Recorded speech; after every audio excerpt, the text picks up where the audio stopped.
Bahasa merupakan alat komunikasi lingual manusia, baik secara lisan maupun tertulis. Bahasa Indonesia merupakan bahasa resmi negara Indonesia, serta alat komunikasi pada tingkat nasional. Hal ini disebabkan negara Indonesia memiliki ragam bahasa di setiap daerahnya. Bahasa Indonesia memiliki kedudukan dan fungsi tersendiri yang akan saya paparkan berikut ini. Sebelum itu, saya akan memaparkan poin-poin yang akan saya jelaskan pada kesempatan kali ini. Yang pertama yaitu kedudukan bahasa Indonesia sebagai bahasa nasional.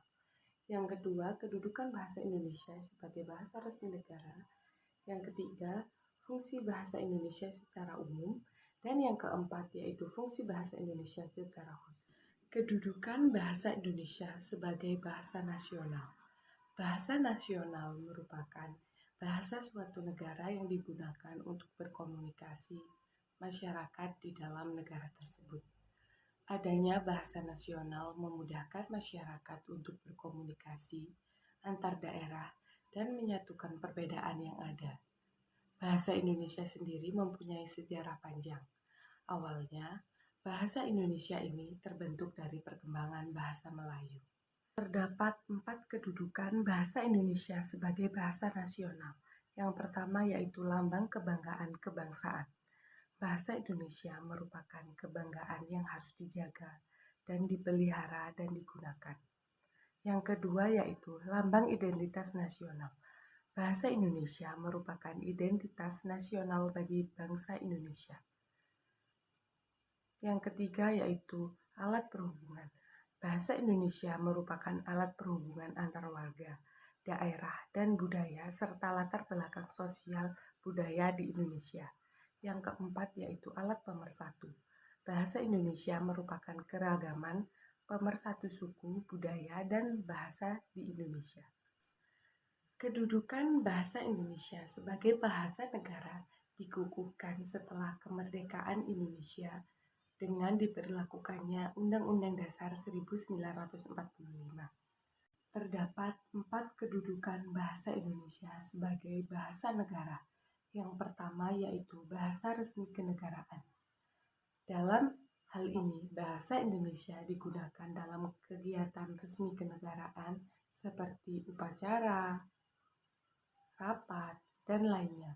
Yang kedua, bahasa pengantar pendidikan bahasa Indonesia. Bahasa Indonesia digunakan dalam semua jenjang pendidikan yang ada di Indonesia. Yang ketiga yaitu alat perhubungan tingkat nasional. Bahasa Indonesia menjadi alat perhubungan nasional dengan berbagai keragaman latar belakang dan persamaan yang ada dalam negara Indonesia. Yang keempat yaitu alat pengembangan kebudayaan dan iptek.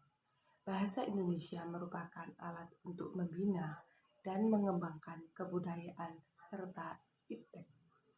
Bahasa memiliki 2 fungsi, yaitu fungsi secara umum dan secara khusus. Fungsi bahasa Indonesia secara umum ada 4. Yang pertama yaitu alat mengungkapkan perasaan dan mengekspresikan diri. Bahasa dapat digunakan manusia untuk mengungkapkan gagasan, pikiran, dan isi hatinya. Yang kedua yaitu alat komunikasi. Bahasa dapat digunakan sebagai alat komunikasi secara verbal maupun non-verbal. Yang ketiga yaitu alat integrasi dan adaptasi sosial. Bahasa dapat memudahkan seseorang untuk berbaur dan menyesuaikan diri dengan lingkungan sosialnya. Yang kedua yaitu alat kontrol sosial. Bahasa mempengaruhi sikap, tingkah laku, dan tutur kata seseorang dalam bersosialisasi. Terdapat 4 fungsi bahasa secara khusus. Yang pertama yaitu mengadakan hubungan atau pergaulan.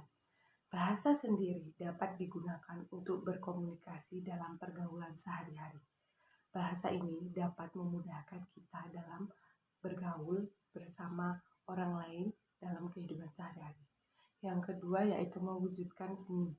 Bahasa dapat digunakan untuk mengungkapkan perasaan melalui seni, seperti melalui puisi, syair, dan lainnya.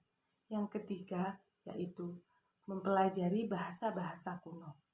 Bahasa dapat digunakan untuk mempelajari sejarah, seperti melalui naskah kuno. Yang keempat yaitu mengeksploitasi iptek. Bahasa sendiri dapat digunakan untuk mendayagunakan iptek yang ada untuk dikembangkan lebih baik lagi.